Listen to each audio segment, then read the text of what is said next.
All right, team. So now we're going to go over the intermittent-based fasting program, which is listed right here, right? So I'm going to move this down, and we're going to slide this over, and perfect. So the intermittent fasting program is very, very, very similar in a lot of aspects to the standard 3x2 meal plans and the rapid results formula also. The main difference here is that you're eating all your calories within an 8-hour prescribed window every day, and you're having to focus on getting your protein-based calories in first, followed by everything else, right? So, quick little, most of you guys watch this probably already know, but for those of you that don't, intermittent fasting is basically it's alternating between periods of eating and not eating to play with how your body utilizes and processes fat, right? So the whole idea, and there's lots of different intermittent fasting protocols you can do. We have another program called the 36-Hour Challenge, where it's one of our internal plays for our members, and we go over the 6 or 7 different types. There's actually like 12 or 15 of them, but there's like 6 or 7 main ones that everything's kind of based off of, and we talk to people about the different types of intermittent fasting programs we have. But one of the most popular and the most effective ones for people is the standard 6x18 plan, which means for 16 hours a day, you're not eating, and then for 8 hours a day, you're getting all your food in, where for most people, it's just the equivalent of skipping breakfast, starting from lunch, ending with dinner, and eating all your food in between that, right? Now, there's a lot of benefits to intermittent fasting. However, one of the biggest misconceptions is that it needs to be done every single day. That's not the case. For some people, fitting that much food in an 8-hour period could be challenging at times, especially if you're coming from a situation where you were under eating drastically and we have to raise your calories a little bit. So what I say to most people is, if it's a little bit more complicated, but you would, in an ideal scenario, I would recommend to most people following either the rapid results formula or the standard 3x2 meal plan 4 days a week, and then trying to incorporate the intermittent fasting program 3 days a week till you're able to get used to it, where I have some clients that follow this 7 days a week and they love it and it just fits their lifestyle and they prefer it, right? It's all about what works best for you, your goals, your likes, your situation, all that stuff, right? Because if it feels like you're fitting a square peg into a round hole and it doesn't fit with what you're trying to do, it's not going to be sustainable. Anyway, so intermittent fasting program, let's take a look at some of the main differences. The first difference is that there's not a series of different meal plans like there were with the standard 3x2. You had one for somebody who weighs 100 to 150 pounds. You had another one for somebody who weighs between 150 and 200 pounds. And there was like 4 different variations with that. This one, there's one program. And the food portions are exactly the same for everybody.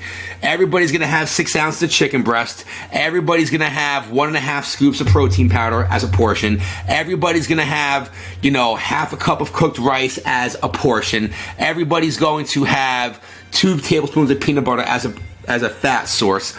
All the portion sizes are the difference.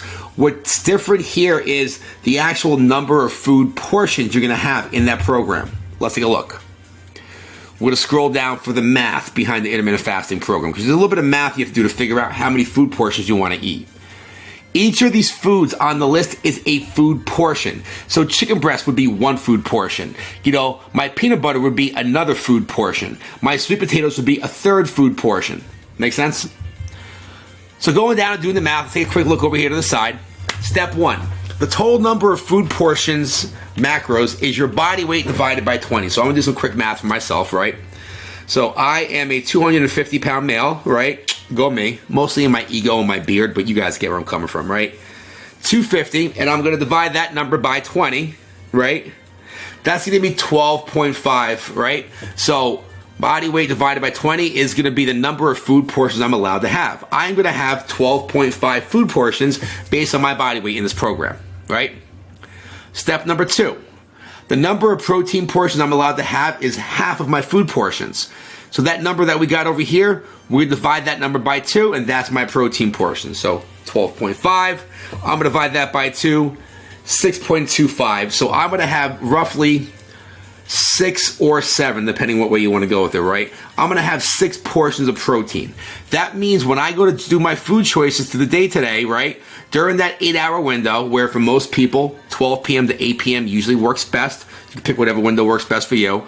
That means I'm going to have to choose 6 portions off of this food side right here for my proteins. And I have to eat those 6 portions in an 8-hour window. I can do 12 o'clock, 4 o'clock, 8 o'clock. I can do 12, 2, 4, 6, 8. I can do one big meal at 4 o'clock in the afternoon. It doesn't matter how I do it as long as I get the portions in. That's the good thing with this program is the flexibility you get with it. You're not spending your whole day eating, right? This actually, believe it or not, this is really good for teachers, sales professionals that are always on the road, or people who just have a hard time finding time to actually stop and eat, right? Because if you're trying to eat like 5 times a day, that can be a little tough for some people. Now, protein powder. You see right here, it says 1.5 scoops of protein powder. I have 3 scoops of protein powder. That means every time I have a protein shake myself, I'm having 2 portions of protein. So I already knocked out 2 of those 6 portions. If I go to have Greek yogurt, I don't have 1 cup. I actually have a lot of cups, don't judge. I actually have like probably 3.5 cups of Greek yogurt at a time. It's a lot of protein, that's why.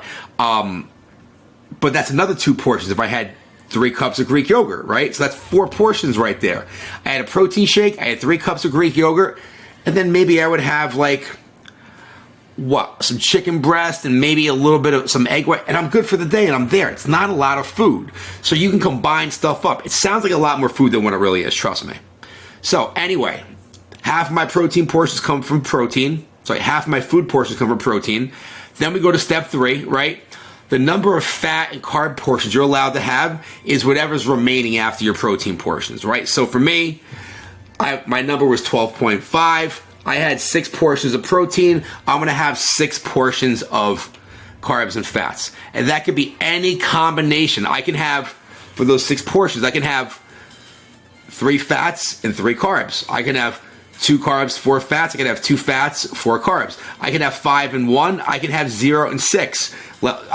Let's say you drop, I can't imagine eating this much cheese in a day, but let's just say you were a cheese person and you wanted to eat all cheese for your carb and your fat-based calories. Great, just don't go over your calories.